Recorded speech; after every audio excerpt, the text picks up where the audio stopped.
こんばんは、カイトです。JDM のホームページへようこそ。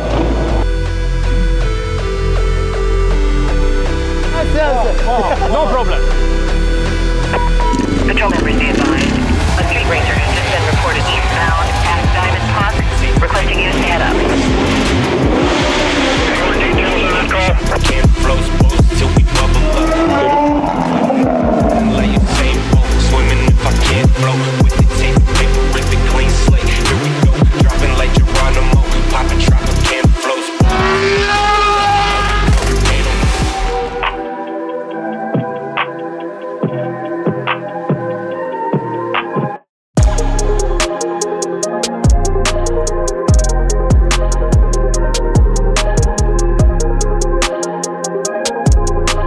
Nagyon nagy szeretettel köszöntünk meg itt mindenkit Japánból. Egyáltalán nem tudom, hogy ez a rész hol lesz, de azt akartuk volna Somával bemutatni, hogy néz itt ki egy autókereskedés. Jó, nem mindegyik, de vannak olyan autókereskedések mindegyik márkánál. Mi most természetesen a Nissanban vagyunk itt, hiszen tőlük kaptunk nagyon sok lehetőséget, és szeretnénk nektek megmutatni, hogy itt hogy néz ki egy Nissan kereskedés, aminek a végén azt fogom mondani, hogy ez inkább egy ilyen genfi autószalonra hasonlít nekem. De kezdjük is, ahogy beléptünk a kereskedésbe, bal oldalon Somával, aki egy pár ilyen régebbi izét fog megmutatni.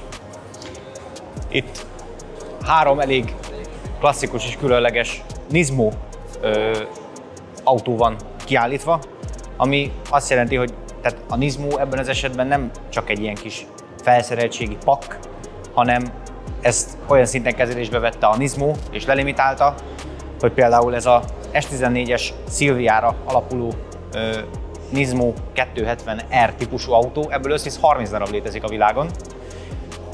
A 270R az gyakorlatilag azt akarja, hogy 270 lóerő, az R pedig a racing, tehát ugye a verseny szériáját képviseli a Nissannak, ezt akarták átadni, hogy ez egy versenyautó, egy utcai versenyautó.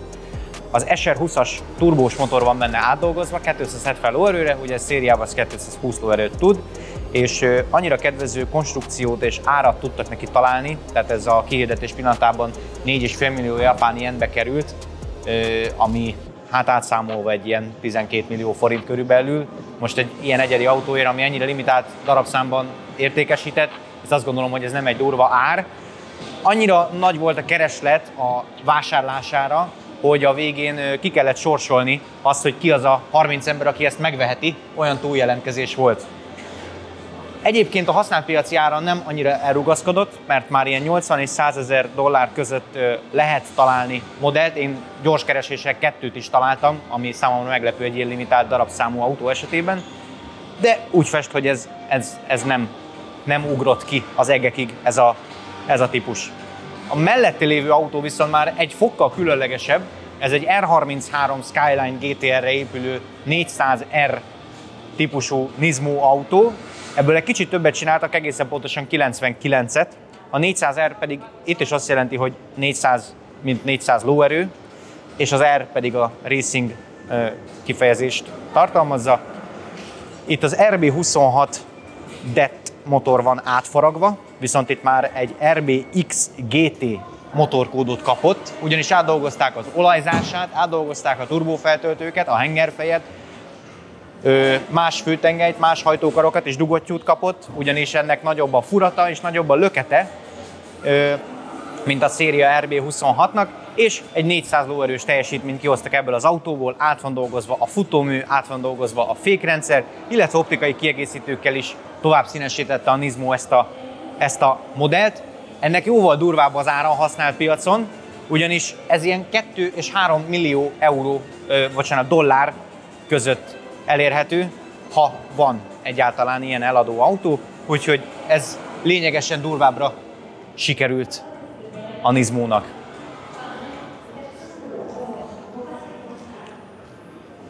A következő autó, ami pedig ki van állítva itt mellette, az pedig egy 350Z alapra épülő Nismo által kezelésbe vett modell.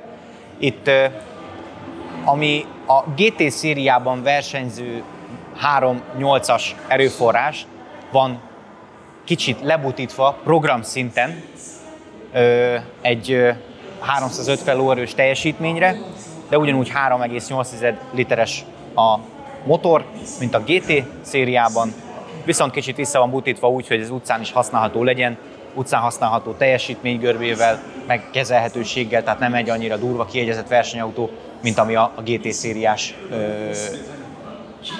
szériás erőforrás alatt dolgozik. Itt igazából ez már nem egy annyira limitált kiadás, itt ebből 300 darabot készítettek. Most nyilván ez is limitál, de a 30-hoz meg a 100-hoz vagy a 30-hoz meg a 99-hez képest azt gondolom, hogy ez egy lényegesen kedvezőbben hangzó, magasabb darabszám. Úgyhogy gyönyörű, szép egyébként, hogy ez így ki van ide állítva, meg ezt már elmondtam a GTR LM-nél is, de hogy én valaha abból a 99 400 R-ből, ami létezik a világon, és ki tudja hányat törtek össze, én látni fogok egyet élőbe, majdhogy nem meg tudom érinteni, ez nagyon durva érzés.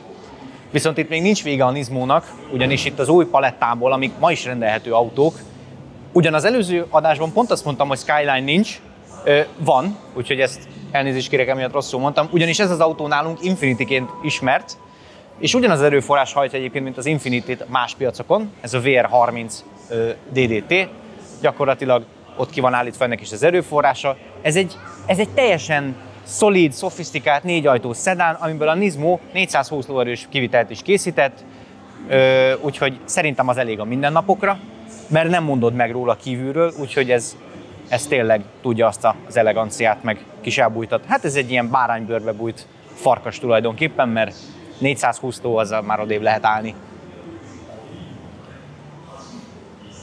Ugyanezzel az erőforrással áll mellette szintén egy új modell a Nissan palettáján, amit sajnos nem kapunk meg Európában.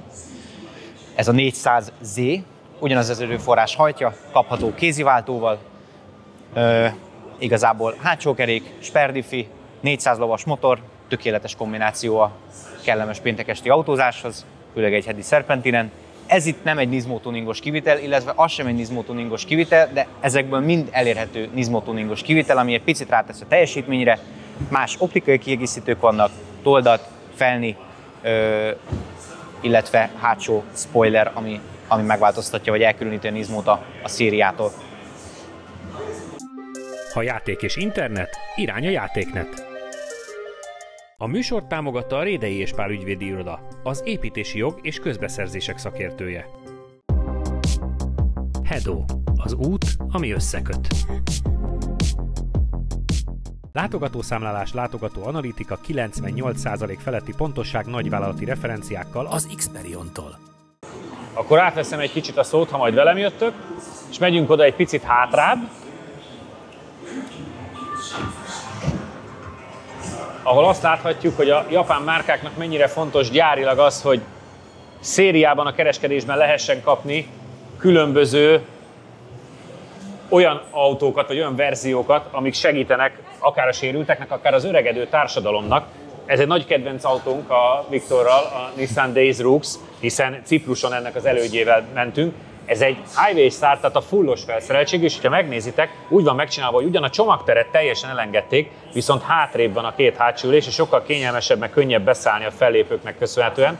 Tehát ez időseknek van alapvetően kialakítva, de abból egy teljesen fullos verzió, és az új ára itt most 5,5 millió forint, úgyhogy azt gondolom, hogy otthon annyiért nagyjából rád se köszönnek.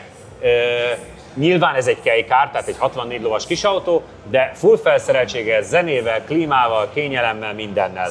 Igen, és hogyha otthon ennyiért levegőt nem kapsz az autókereskedésbe sajnos, tehát nem hogy kejkocsit. Így van.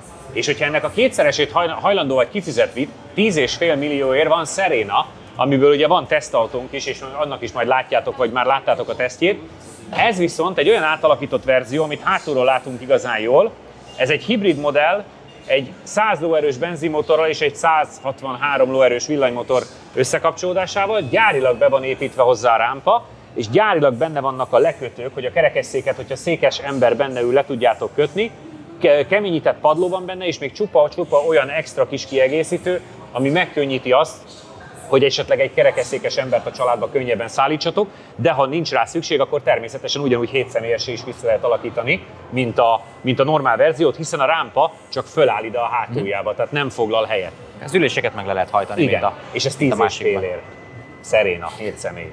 hangsúlyozom. Igen. Mert Otthon közel 10 millióért konkrétan Yariszt kapsz. így van, így van. Otthon 20-nál kezdődik az autó fogalma. Most ha már itt az áraknál tartunk, egyébként a Nismo kivitel a Skyline-ból az 8,5 millió yen. Tehát 20 millió forint egy ilyen autóért. Ami amúgy, ha úgy nézzük, sok, de hogyha megnézzük, hogy mit kapsz 20 millióért más gyártóktól, tehát konkrétan otthon egy Camry-t kapsz ennyiért, mint amennyiért itt egy Nismo Skyline-t. 420 lóerővel. Camry, Nismo Skyline. Ez a rész ez csak az árjáról szól, hiszen ahogy már többször mondtuk, nyilván azért az elektromos autózás ide is tör be. Itt lehet állítgatni a nagy kijelzőn a színét, meg a felnieit, meg a mindenfélét, és ha jössz velünk, Viktor, itt van hátul egy szétvágott darab, hogy az emberek láthassák, hogy hogyan is épül fel az árja. Nyilván nekünk, újságíróknak, hogy van ilyen szétvágott autó, már nem jelent akkora újdonságot, meg lehet nézni, hogy hol van benne elhelyezve az akupak, hol vannak a motorok, stb. De azt gondolom, hogy ez is nekem a régi genfi autószalonok idejét idézi, hiszen ott találkozhatunk ilyenekkel, vagy találkozhattunk, amikor még volt genfi autószalon, nem egy kereskedésben. Tehát nekem ez annyira meglepő, de egyébként az árjával kapcsolatban ott van egy ilyen alig 360 fokos kis szimulátor. Kis laza ilyen uszkve 4 millió forintos szimulátor, de lehet, hogy még olcsóbb is. Ez magára a hajtásra, tehát az e-Force-ra van kihegyezve, úgyhogy itt lehet szimulátorozgatni, és csak hogy mennyire gyerekbarát és családbarát a hely, tele játéktérrel, tele kis modellautókkal, és egyébként hátul, az épület hátulján az egész történelem is föl van írva, sőt, a biztonság kedvéért még integrálva van egy Starbucks kávézó is, hogy el tud tölteni az időt. Mert hogy itt, és akkor menjünk tovább, itt olyat is lehet csinálni, hogy bármelyik modellt kipróbálhatod test drive-ként, tehát vezetheted, és ehhez itt van a földre le is írva, itt kell bejelentkezni, ez ilyen gombnyomásos. És konkrétan kiválasztod, mint a Mekiba a rendelésedet. Így van, mert hogy mindenből van tesztautó, hihetetlen. És időnként itt a sarkon lévő információs lány, az bemondja, hogy Kovács urat várjuk, mert a GTR kint várjon, és Kovács úr kérjük jöjjön. Majd itt maradunk, Viktor, gyere vissza. Igen, ha már GTR-t említettél. Ha már GTR. Szóval az van, hogy itt bármikor el lehet vinni, és megtudtuk a helyiektől, hogy nem is presszionálhatják a vásárlásra azt, aki vezetett, és ezért észrevették, hogy nagyon sok fiatal, ilyen 18-19-20 éves jön és próbálgatja a GTR-eket vagy a bármit, hiszen oké, ül mellette egy felügyelő ember, de akkor is fogja magát és free of charge kimehet a GTR-rel. Mesélj a GTR-ről, hiszen itt azért látunk egy GTR. full hajtásláncot. Ugye itt bal oldalt nyilván megtalálható a legújabb évjárata, vagy legfrissebb modellje a GTR-nek. Ez ugye 24-ben prezentálták. Igazából ugyanazokra a hajtáslánci elemekre épül, mint a legelső generáció. VR38, hátulváltó, ugyanúgy 6-os váltó, tehát ugyanaz a konstrukció, viszont nyilván mindig egy kicsit faragnak rajta, kicserélik ezt, kicserélik azt, ide másik csapás, stb. Már a motor is erősebb, mint a legelső szériáknál. És ugye amit érdekes, és ezt már elmondtam korábbi epizódokban is, de elmondom még egyszer, mert itt vizuálisan is látszik, normál esetben ott van a motor, és rögtön mögötte van a váltó, ahogyan ezt a másik ilyen kirakott kis motornál meg lehet nézni. Itt viszont a súlyelosztás miatt berakták oda a motort, betették a lentkereket előre, ami egy kettős tömegű lentkerék, viszont onnan a hajtást egy kardán tengelyen keresztül viszik át a váltóhoz, és a kuplung, a soktárcsás, mert ugye ez egy dupla kuplungos váltó, tehát az egyik oldalon a páros, a másik tengelyen a páratlan fokozatok vannak felfűzve, az már a váltóban található, illetve alatta egy összkerékkuplung, ami elektromosan érzékeli azt, hogy melyik kerék hol csúszik, hova adja az erőt, és ez egy kis kardán tengelyen keresztül visszanyomja a hajtást az első diffibe, hogy ott is hajtson, amikor szükség van rá. Mint már ezt is említettem, a váltó a gyenge pontja egyébként ennek az autónak, mert nagy súly, nagy tapadás, sok lóerő,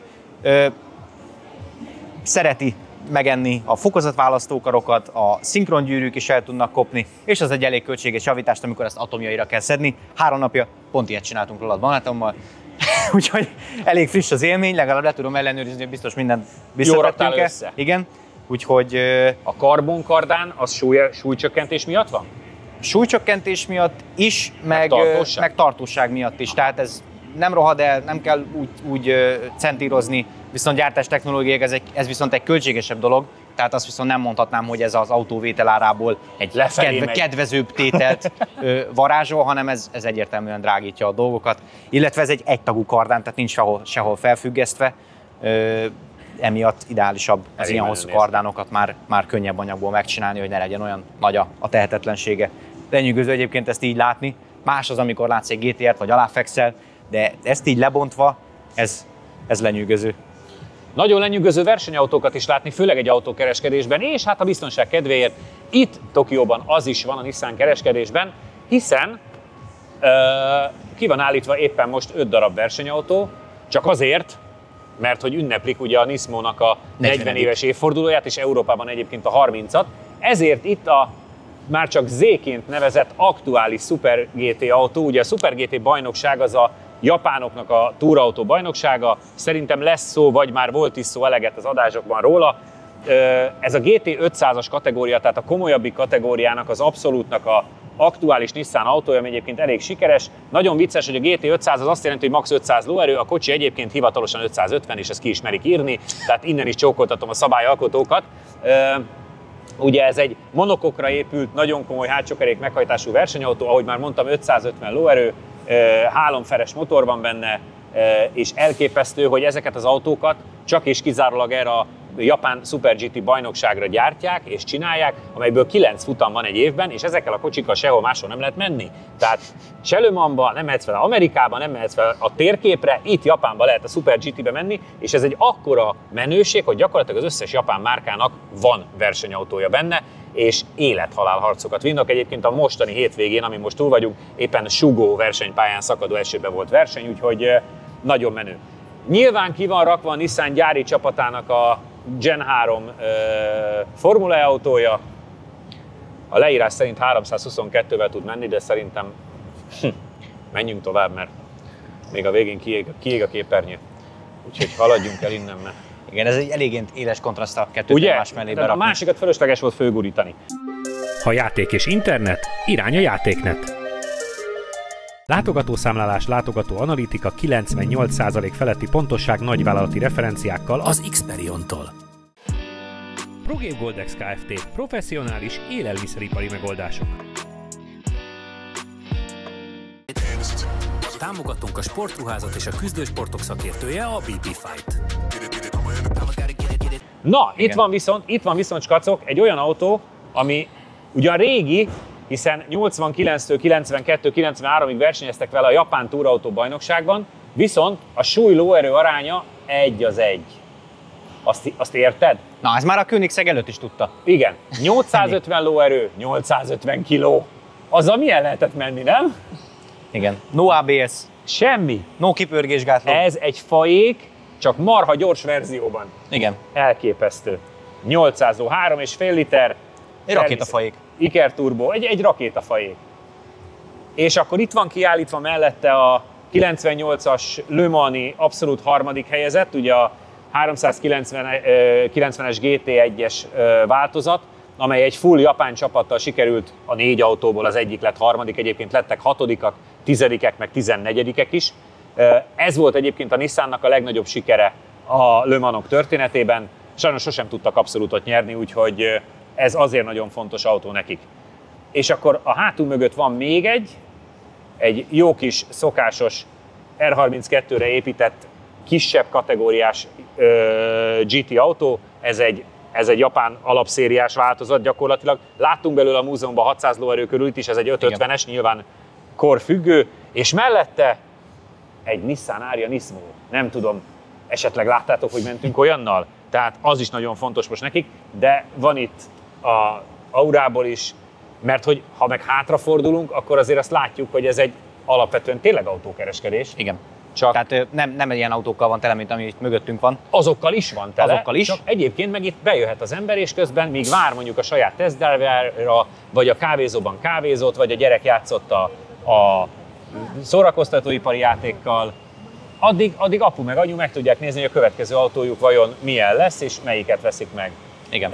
Elképesztő, tehát rendesen tátott száj, plusz, hogy Japánban, ahol minden kicsi, minden szűk, semmire nincsen terület, ez óriási. Ez óriás, óriás tér, óriás kellemesség. Konkrétan lehetne benne driftelni Így van. az épületen belül. És egyébként 2 emeletes, és konkrétan a következő emeleten meg úgy mész ki, hogy egy az egyben, amikor kimész az ajtón, akkor a metró ott van. Tehát, hogy azért legyen már útba. Igen. Hát, hogy el tud jönni metróval megvenni az új GTR-t, vagy kipróbálni. Így van. Gondoltak és akkor mindenkire. elmegyünk a végén még a biztonság kedvéért. Ez sem igazán újdonság, mert nyilván ilyen merchandising bolt az szokott lenni több kereskedésben, akár Magyarországon is lehet venni különböző kereskedésekben 1-2 dolgot, csak itt nem 1-2 dolgot lehet venni, hanem gyakorlatilag a Nissan történelméből és aktualitásából mindent.